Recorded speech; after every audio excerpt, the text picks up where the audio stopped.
Welcome to episode 11 of Play Some D. I took a week off. I had a little scuffed. Had a scuff setup. I also took a little vacation. So, yeah, I kind of said that in episode 10 that would probably be the reason. But I tried to get episode out last week, and it just timing wise, it just didn't work out. But anyway, enough of me. Let's play some D. But yeah, episode 11 of Play Some D. And today, I'm going to get right into it because I'm not sure how long I'm going to go here. Obviously, with a week off, there's more to talk about, but I guess everything should still feel relevant. Obviously, I'm going to state my thoughts of the Derek Chauvin trial. I'm talking about the Call of Duty Warzone map. Gamer here, so Warzone is still GTA 2, but yeah, Warzone is still a big deal. I'll talk about the Oscars that happened Sunday night, and the NFL draft is coming up, and that's gonna be fourth quarter. I'm gonna say that for last. I'm going to try to I'm gonna try to get through my thoughts as quickly as possible on the NFL draft, but that may that may go. Anyway, for anyone new, Play Some D is a 4-topic, 4-quarter. I speak my mind about 4 topics, random, usually sports, music, entertainment, maybe some politics. It kind of goes every which way. First in episodes, I've been way all over the place, way more than I could have ever imagined. I thought I would be definitely strictly sports, music, and just kind of current news. But I did random stuff with like fast food places, and I can't even think back about. I did political stuff, so I've been all over the place, and I kind of plan to keep it that way.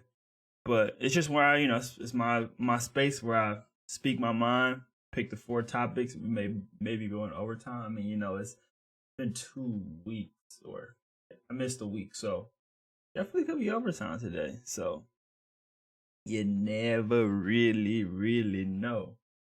But please subscribe, please like the video, and I'm going to jump into first quarter here. Let me get it up.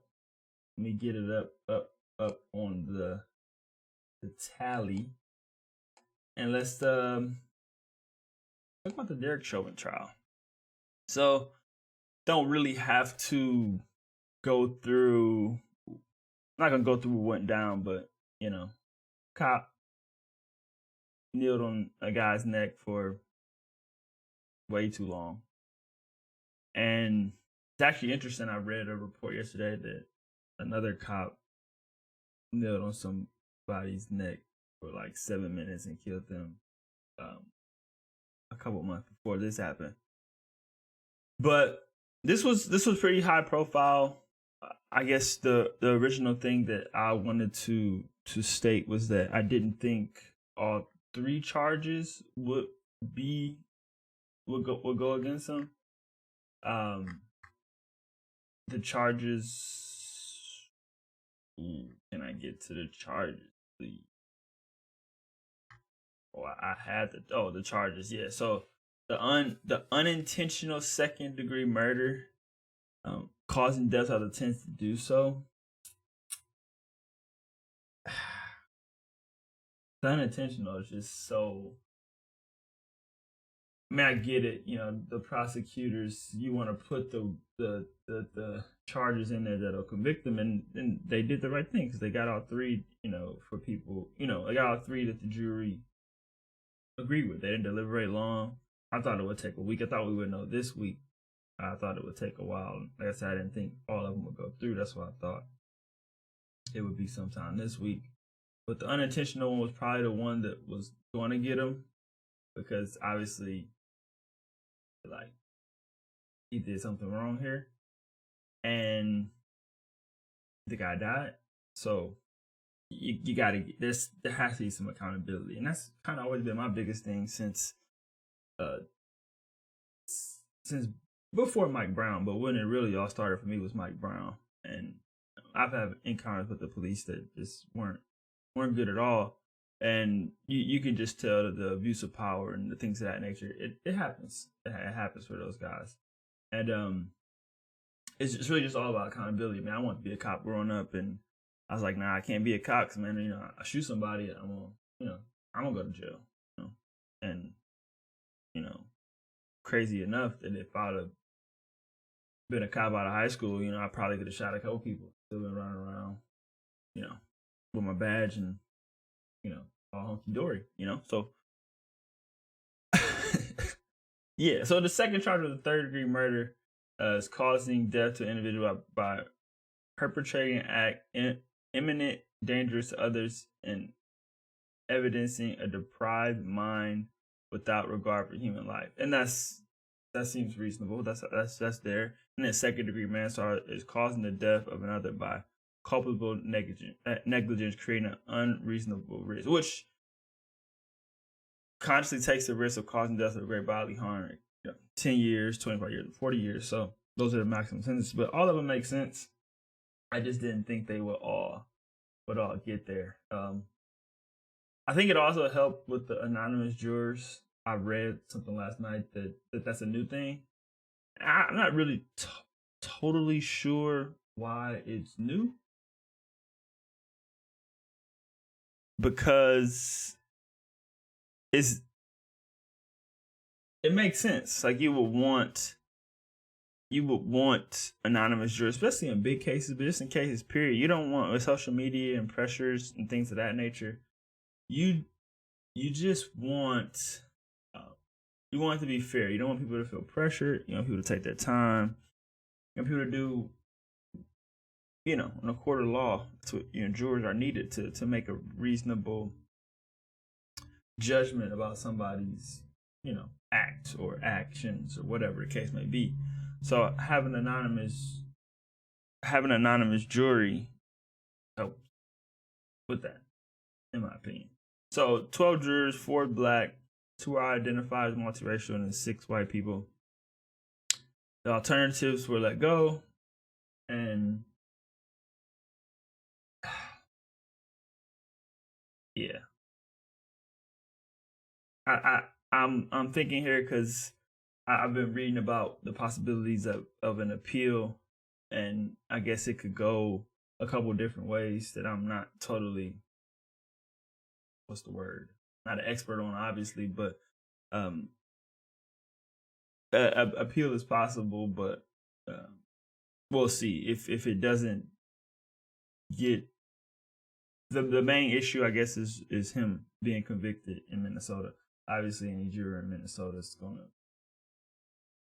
I don't know. I don't think it's anybody. I mean, it's gonna be hard to find any juror in the world or in the United States that haven't heard about this. So it'll be tough for him, but I'm pretty sure I'll be shocked if he doesn't appeal it, to be honest. So yeah, it was shocking. It was good. I think it brings some accountability. I think cops will retaliate, and I think they already have started to. I just think it's such a long, tough road with what's happening with the police and the community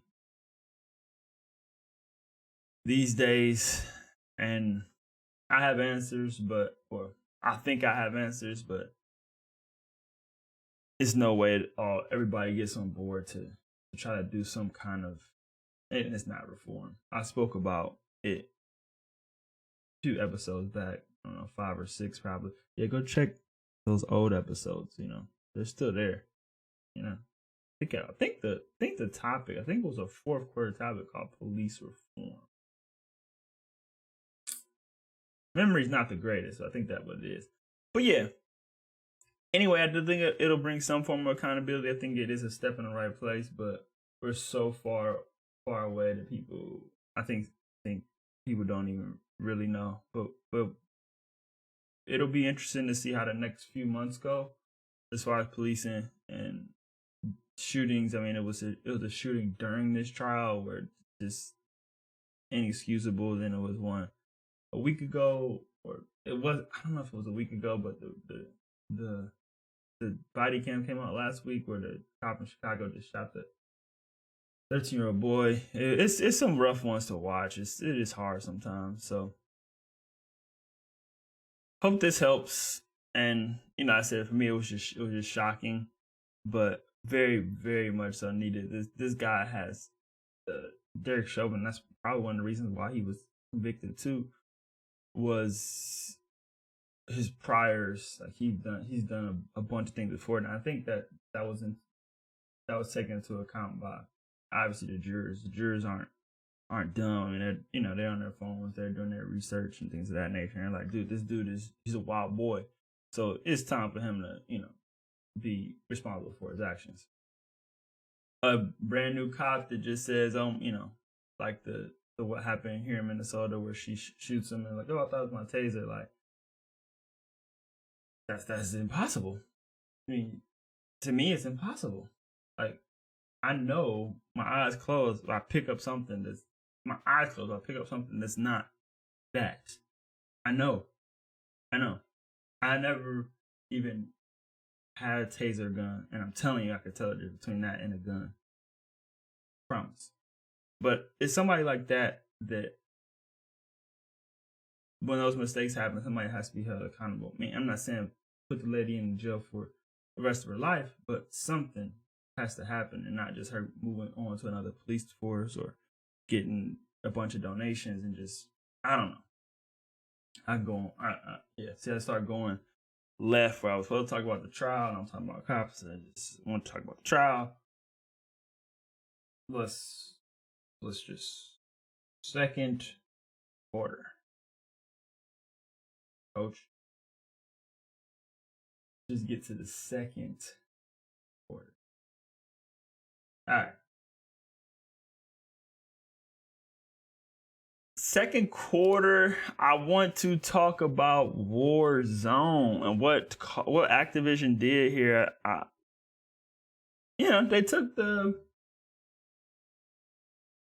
They took a page out of Fortnite, which makes sense. I mean, people love the events, and Fortnite did them well, so why not do some kind of event?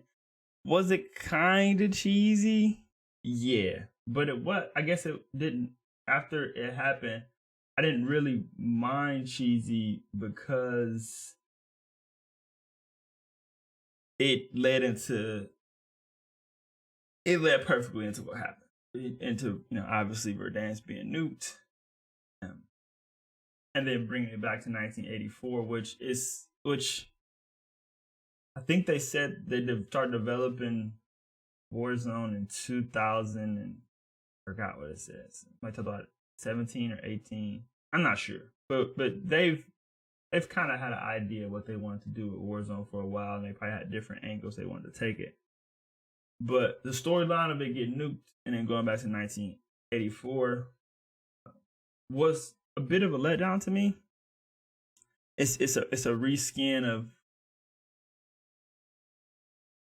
30-some odd years before, and the only thing what we can hope for is the seasons progress back through very quickly, and then we end up getting a new map. But in the grand scheme of things, that won't happen for another year, which sucks because it may not necessarily be that you need a whole new map, but just adding new spots like the summit is where the dam used to be, and salt mines is the quarry area. They built like an airplane factory right next to where Superstore was, and it's cool because it's something a little new. It's like new spots, but those, I feel like new spots could have and should have been added already. It's like that map was literally the same for a year, and I don't see why you just wouldn't put those quick swap changes in at least once in a year. I mean, granted, I understand the game was new. I understand you had a bunch of hackers that you weren't really fixing that either, and then there was just issues. But Activision's making so much money that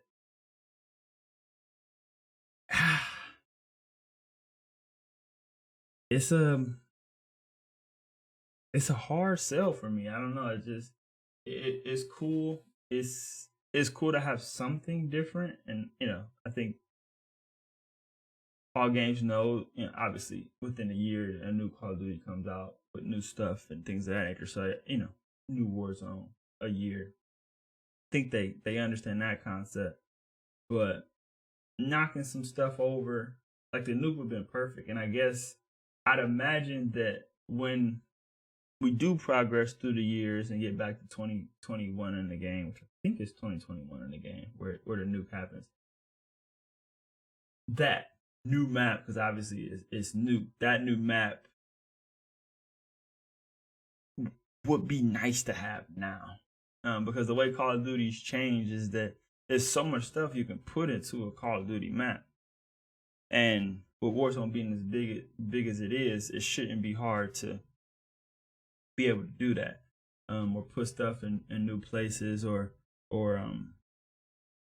maybe just shift the location. So the overview of the map, it's woods up there and stuff like that. So maybe just shift it over, and then maybe when the next Call of Duty game come out, you move back to the nuclear dance. Like because with Rebirth, I mean Rebirth is tiny, but Rebirth Island is another map, and it puts that together fairly quickly. Mind you, it's, I don't know, a fraction. I don't even know. Somebody has the percentage, but it's way smaller.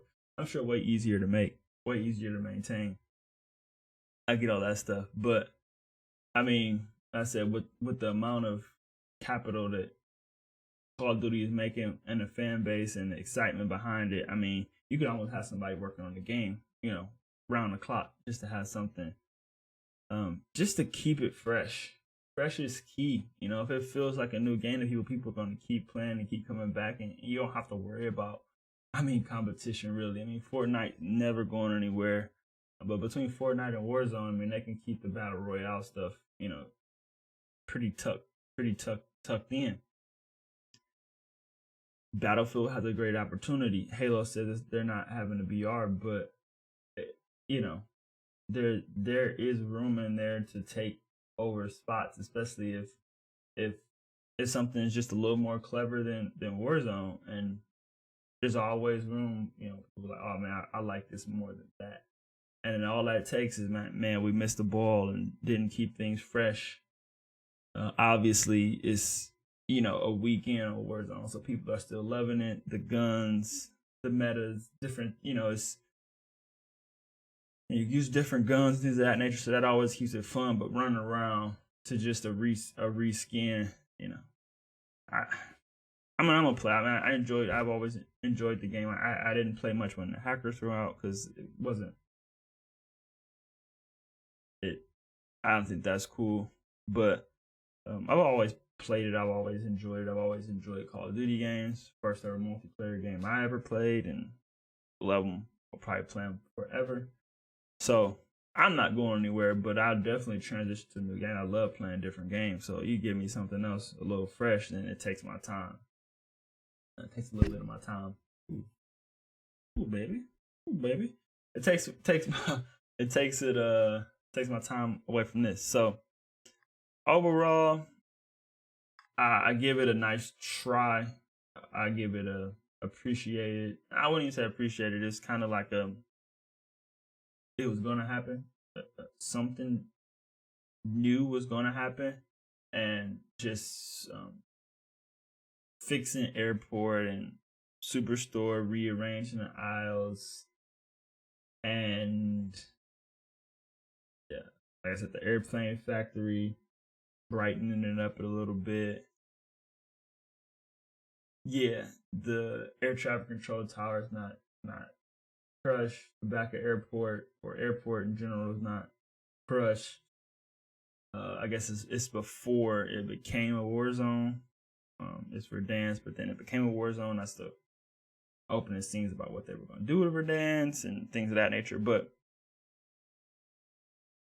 it's new, so we'll enjoy. We'll see what happens. People are already shooting people from under the ground, so that sucks. But hopefully that get fixed quick, and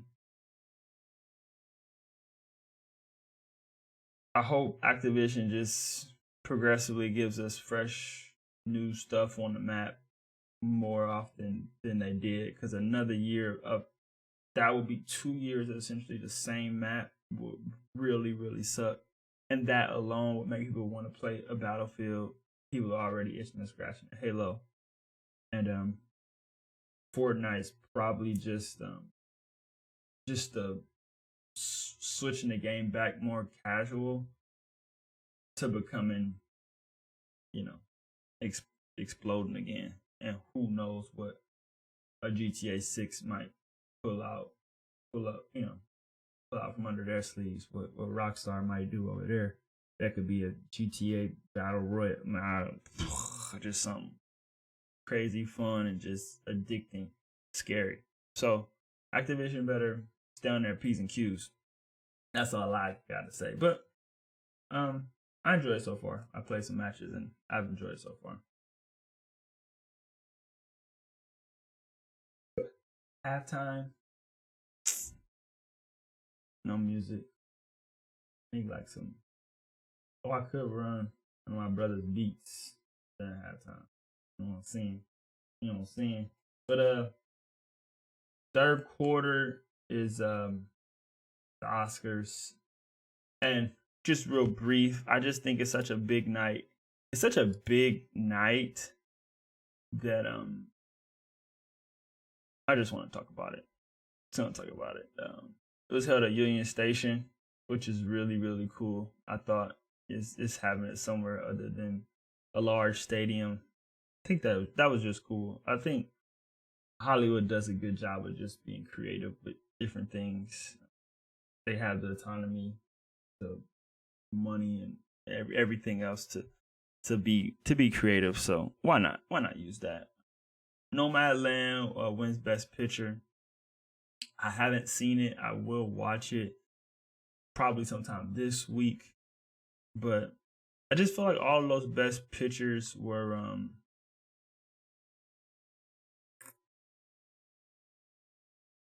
a lot of sad movies. I do agree with. I think it was might have been Bill Maher where he mentioned about just watching the films. Is Trial of Chicago 7. Sound of Metal is probably a fun movie. Promising Young Woman. Actually, I enjoyed Promising Young Woman. I watched that. But Nomadland, The Father, Just Black Messiah, another rough one. Yeah, it should be some serious movies in there, but I don't know. They got to figure that out with how we're looking at movies. Because there was other good movies, and they don't have to fall in that woke category. I don't know. It's not woke category. That's the wrong word. It just doesn't have to fall in that serious look at the world falling apart type of category. Best actor, Anthony Hopkins. I'm sure he did a great job in The Father. I was talking to my aunt about Chadwick and best actor in that movie. I think he did a good job. I don't think I didn't see, so once again I didn't see Minamar, Mank, Sound of Metal, or The Father, but I'd imagine one of those guys probably did better than Chadwick. Chadwick was good, but Ma Rainey's Black Bottom was a good movie, but I don't know if he should have got it. I mean, could he get it? Sure, he did a great job, but I'm sure one of these other guys, and obviously Anthony Hopkins, probably killed The Father. So I don't know if it's upset. This CNBC article says as an upset. Chad passed, so that sucks. So it's probably one of those awards where it's cool to give it to him. But I do think even though someone passes, I think the rightful person should win regardless. Oscars are a big deal for some people, and quite important. So, or it can be quite important, or achievements is just because somebody passes, that doesn't mean they did the best. So, in all fairness, best actress went to Frances McDormand. I think most people thought she would win for Nomadland from what I was reading, but Andra Day was amazing. So I seen everything but Pieces of a Woman and Nomadland, but Viola was good. Andra Day was amazing, and then Carey Mulligan. I would imagine I'll watch Nomadland, but I'd imagine it should have been probably between Andra Day and Carey Mulligan for best actors, but that's cool. Best Picture went to Nomadland. Tyler Perry had a speech. Fight for You was the best original song. I heard that by Speak Now One Night Miami. Best score, best original score was Soul. That was really good. Really good. Film editing was Sound of Metal. Best cinematography was Mank. Product design was Mank. Visual effects was Tenet. Tenet was solid. I want to watch Tenet again. Best supporting actress, this was Yu Jun Yang on Myanmar. Pretty cool. Some of these pictures are cool. Documentary feature, My Octopus Teacher. Best documentary short was Colette. Best animated feature was Soul. Onward? How was Onward? Is Onward the Onward I'm thinking of? Onward was like years ago, I think. Best short, If Anything Happens, I Love You. Best short film, Two Distant Strangers. That's live action short. Best sound, Sound of Metal. Best director was Chloe Zhao for Nomadland. Costume design, Ma Rainey, they did a really good job. Hair and makeup, Ma Rainey did a really good job. Supporting actor for Daniel Kaluuya for Judas, he did a great job. Lakeith Stanfield was in there too, which was kind of weird that they both were supporting, but they were the two mains. Maybe they supported each other. The best international feature was Another Round. And screenplay. Adapted screenplay was The Father. Nomadland was in there. White Tiger.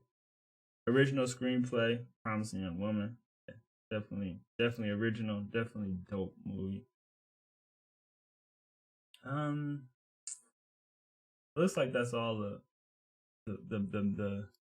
stuff. But I've always found the Oscars just interesting to see who wins, see who Hollywood acknowledges, and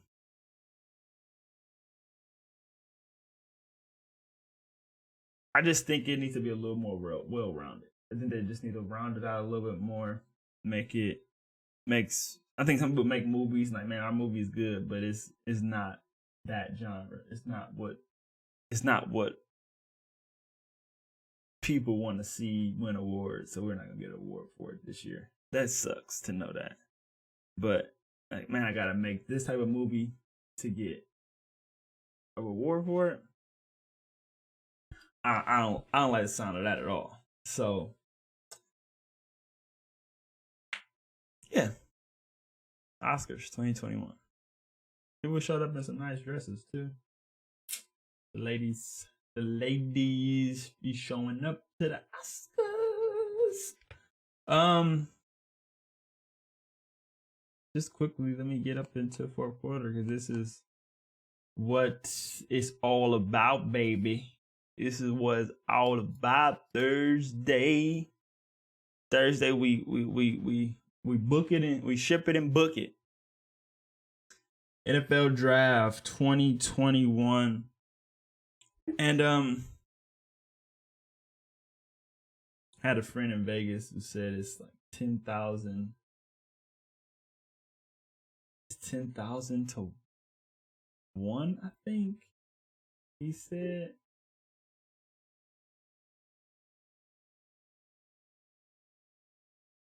So if you bet $10,000, you get $100.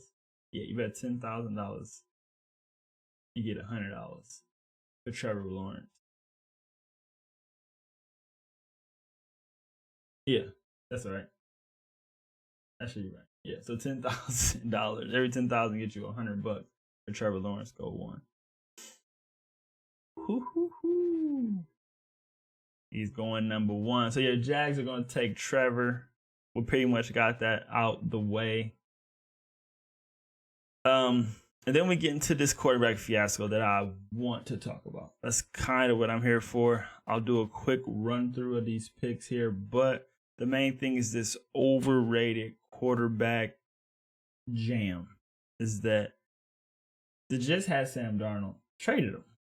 Quarterback that's been in the league a couple years for a guy out of BYU they just like talk to the guy. I seen him throw, he can throw it, sling it, this, that, and the third. It's way more than quarterback to that. It's way more than quarterbacking than that. Like, to have a guy already there that knows pro offenses, that didn't have any help, didn't have a line, didn't have a running back. Go run with him one more season and just see what happens. He already knows what's going on. Like, but you're gonna start over. You don't have much at all for the Jets. You want to throw another guy into the mix. So it should be Justin Fields at number 2. I mean, you want a guy that could run and get away from what's going to be a relentless rush. But for Justin Fields' sake, he's probably like, please don't take me, Jets. So I want to go somewhere. Because right behind the Jets is San Francisco and Atlanta, who are in such better shape. So he's probably like, please don't draft me number 2. And Jack Wilson's like, I'm probably not even supposed to go number 2. So I'll take it. But 49ers say, let's move up and get Miami's pick at 3rd, because rumor is that I want Mac Jones or Trey Lance. 2 dudes who, one, I don't think Trey Lance has ever played against any type of talent. And Mac Jones, who, if you look at his highlights, through ducks that Devontae Smith caught or Waddle caught, or he was just throwing it to wide open people. Why I could have threw some of the touchdowns Mac Jones threw, I could have dropped those in that bucket. Why? Some guys were wide open. Can he run a pro offense? Probably, but when you're thrown into a window this small, it's way different than throwing into a window this big. Anybody can put that there. That can spiral a football and can see. Like, it's nuts. So, I was last week vacationing. I saw a 49ers fan, and young guy obviously watches them. He was just not excited about the prospect of picking Mac Jones. I haven't seen a 49ers fan that is excited about taking Mac Jones, and I can't imagine why they would want to, unless Kyle is that good. But to me, I don't see any way he proves that he's that good of a coach where he's just going to make a guy just run his offense and that's going to win them the Super Bowl. Maybe. I mean, I think Jimmy G is better than all of these dudes, at least as of right now. I mean, I would even take Jimmy over Fields. Jimmy was behind Tom, and Jimmy was in a Bill Belichick. He really just can't stay healthy. That's really Jimmy G's problem. And then, too, I think he has some of that, I don't know, supermodel thing in him, too, where he wants to, look pretty. He doesn't really get as gritty as he probably should. Then he's not that athletic. That's also the other thing. But he can throw the ball. He could read off. He could read defenses. He could run the offense. It looks like the players respect him, like him. So, but yeah, the trading up for quarterbacks, taking quarterbacks, in the first 4 picks, we hear it all the time. It's a quarterback league. I understand that. But even though it's a quarterback league and you want to give fans hope or a franchise hope, it's still any given Sunday. So you build a good enough team and you get there and then you fight. Like, it doesn't matter how good of a quarterback you have. I mean, look at Patrick Mahomes. I mean, he didn't have 2 tackles and he didn't have a shot in the Super Bowl. So it doesn't matter how good your quarterback is if you don't have anybody that we don't even know how good Sam Darnold is. We didn't know how good a lot of quarterbacks were that just got flatlined. I mean, Joe Burrow got blasted until somebody fell on his knee last year. Like, he was running for his life and somebody was in his face every 5 seconds. Russell Wilson gets sacked more than anybody. He can't even get back to the Super Bowl or even really relatively close to the Super Bowl. And he even has a decent team. So the clamoring for quarterback, I think just being sorry and going to get a quarterback, I just think it's if you're there, Jacksonville, it works out for them this year. They're first. Sure, take the quarterback. Jets already had a quarterback. What are we doing? Miami, stay at 3. Or maybe not stay at 3. They did what I would have done. Yeah, give me all your goods. Give me all your goodies and come up here and draft the quarterback that's probably not going to work for you. Sure, I'll drop back. I'll drop back to 6. Oh, they got that from Philadelphia. Miami's already decent, and they're going. They got 6 and 18. They're going to get more guys. So now you got 2 first-round guys. One of them's gonna hit, and then you got more picks in the draft. You build a squad. If you have good scouts and have good coaching staff, and you believe in what they teach, and you get the right players to put in that system. Because a lot of it is filling spots. You do obviously have to have a quarterback to win a Super Bowl. You do have to have, but at some point you have to build it up. And I'm a firm believer that you can get a quarterback. There's going to be other solid quarterbacks that you can develop or throw in there from the 2nd or 3rd round. If they fit your system, they can throw the ball. It's not just 4 quarterbacks in this draft that they're the only 4 quarterbacks that can get it done. There's going to be other guys in here that, given the right opportunity, put in the right system, they'll be able to be successful, at least hold you down. And then if you do, somebody does fall in your lap, maybe a Kirk Cousins, or maybe Atlanta takes, somebody here and Matt Ryan go, there's opportunity where you can get a quarterback eventually, or like a Sam Darnold falling in the Carolina Panthers lap. I wouldn't be shocked that now that he has something with Christian McCaffrey and some receivers and a decent line, they'll probably, get more behind him. If Sam Darnold's sorry, we're gonna find out really, really soon. But we may look up and Carolina Panthers might be 6-1. I don't know. Just saying that you put people in the right situation with the team around them. Football is 11 on 11, both sides, 22 people. More than any other, well, I don't know what soccer is, but it's a lot of guys you have to have right. And it ain't just the quarterback. You just don't sell everything away. Washington sold everything away for RG3. Got them literally nowhere. Andrew Luck quit on the Colts because he was getting blasted. Tore his shoulder up. Like, yeah, was he great? Yeah. Colts didn't get nothing out of that. Patrick Mahomes went late. I don't know. I mean, yeah, Josh Rosen. I was watching the ESPN special, with Arizona moving up to 10 for him. Even Josh Allen, like, Buffalo moved up for him, and we'll find out. I mean, he's got a great receiver that he could throw it to. Helps a lot. Helps a ton when you got a good receiver and competent offense, and then he's big. He runs. He got heart. It's the main thing with Josh Allen. He has a lot of heart, and he's not afraid. You get a little soft quarterback. No matter how good he is, you're not gonna win with him. You got to have the right guy, and it doesn't matter if you pick him 2nd, 3rd, or 100 and whatever pick. I think it's just about building the right way for your team, and just trading up and saying, let's just get a guy, and then in 2 years you're gonna get another guy, and in 2 years you get another guy. A lot of these teams have been sorry forever. What I mean? It's just Jack's been sorry for. It's like, but anyway, the quarterback rant, I could take that so many different angles, but I just think teams need to go accordingly, because they were saying how expensive it is to move up, in these top picks. And really, outside of Trevor Lawrence and Justin Fields, everybody else should be taking,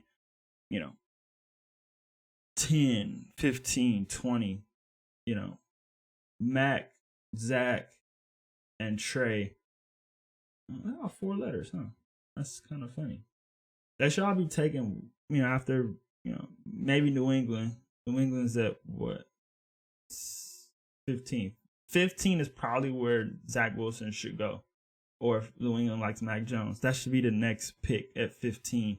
And then you can slide all the way back, and maybe Chicago takes Zach or Mac at 20, and then Trey Lance really should be going back maybe to the Steelers, or Trey Lance to go to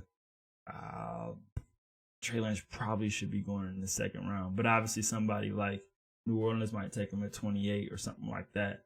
Like, all that could happen.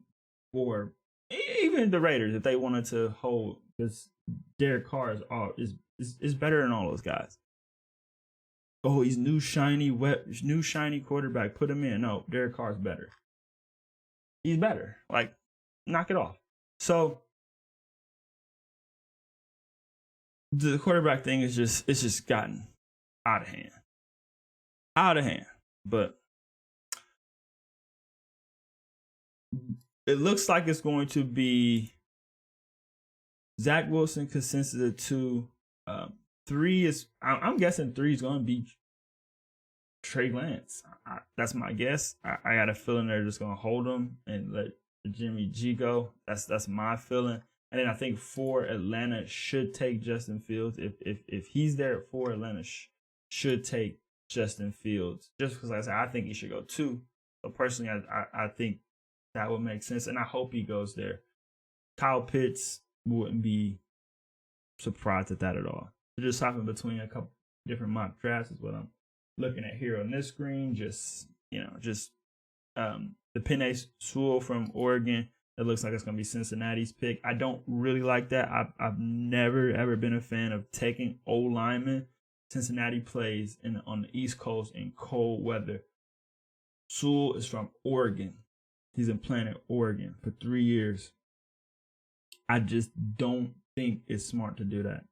Just my opinion. Rashawn Slater is from Northwestern. That's probably the lineman you would want to take.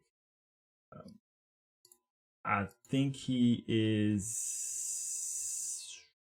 what doesn't say.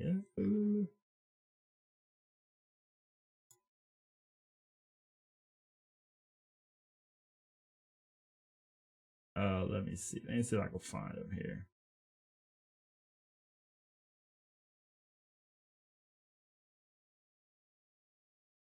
So Slater, I just wanted to see. Oh, he's a guard. So, yeah. Yeah, Sewell is a tackle, I think. Yeah, Sewell's a tackle. So, yeah, they got to get a tackle. But, man, I don't know. I'm real iffy on that. I said Oregon to Cincinnati. It's a different world. Number 6 is Dolphins pick. And one draft here has Kyle Pitts going there. Wouldn't do that. They have a decent tight end already. Jamar Chase is probably the good pick there. The Lions would be really angry if the Dolphins took him, because that's what the Lions need. Or they could do a lineman. J.C. Horn from South Carolina goes to Carolina. Number 9, Denver Broncos should not be taking a quarterback. One draft has them taking Trey Lance. The other one has them taking a linebacker, Micah Parsons. That's probably where they can go. If J.C. Horn's there, they should probably take him. Dallas, Patrick Surtain is definitely where they could go. They could also go lineman if Slater is still there, possibly. The Eagles taking a wide receiver would just blow my mind. Like so the Giants is next. Giants taking a wide receiver would be silly. They just got a wide receiver, but whatever. That's what both of you say. Wide receiver.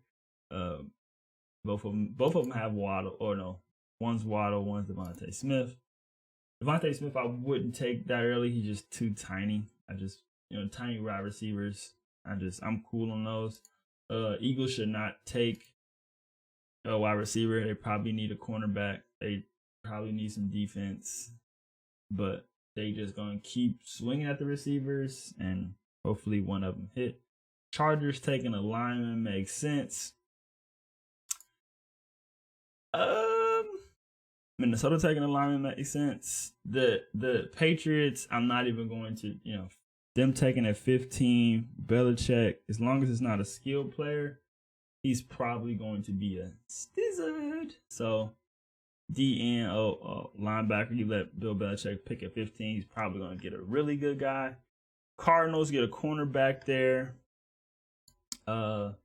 Let me just run through these 17. The Raiders definitely should take a lineman. I'm with that. Miami has, I think Miami could go however they, depending on what they pick early on. 18, they could kind of have fun with 18. Washington, they need everything. Chicago, this Walter Football has them taking Mac. CBS has them taking a cornerback, which I don't know. I mean, Andy Dalton, they're in a tough spot there. Colts, safety, like the first safety off the board. Titans, tackle. Titans could go with whatever they need there. I think best player available at their need. The Jets here should be best available player at their needs at 23.